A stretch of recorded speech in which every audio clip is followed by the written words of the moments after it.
Nissan Altima. We're going to be installing this Viper 5305. We're going to do an unboxing of this Viper 5305. There's the owner's manual, the installation manual, remote start warning, Viper stickers, siren, shock sensor.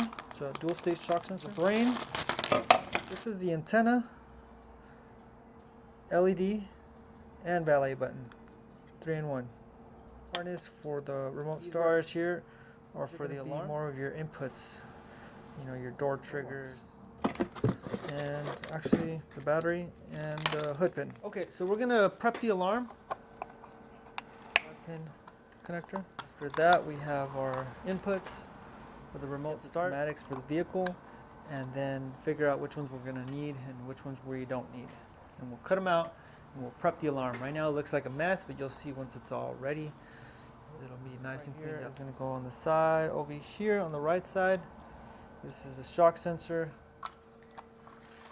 Okay, so I'm gonna go ahead and pull up the wiring schematics, and then we'll figure out which ones we need, which ones we don't need. And this 03 Altima, we actually need this DB-ALL2 to make a digital copy of the key, copy the key information when it comes to remote. So we finished up with prepping the alarm.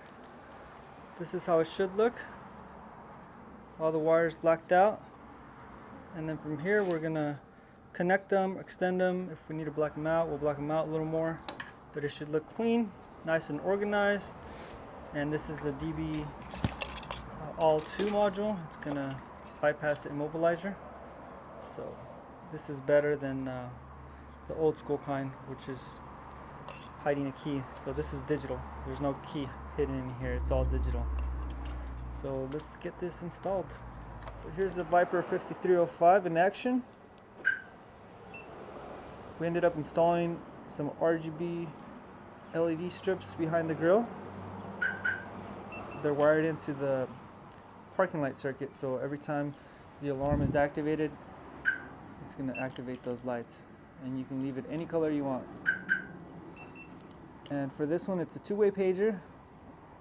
If we hold this button right here, or just press it one time, it'll start the vehicle. And every time you start it, the running lights turn on and the RGB strip is going to be on.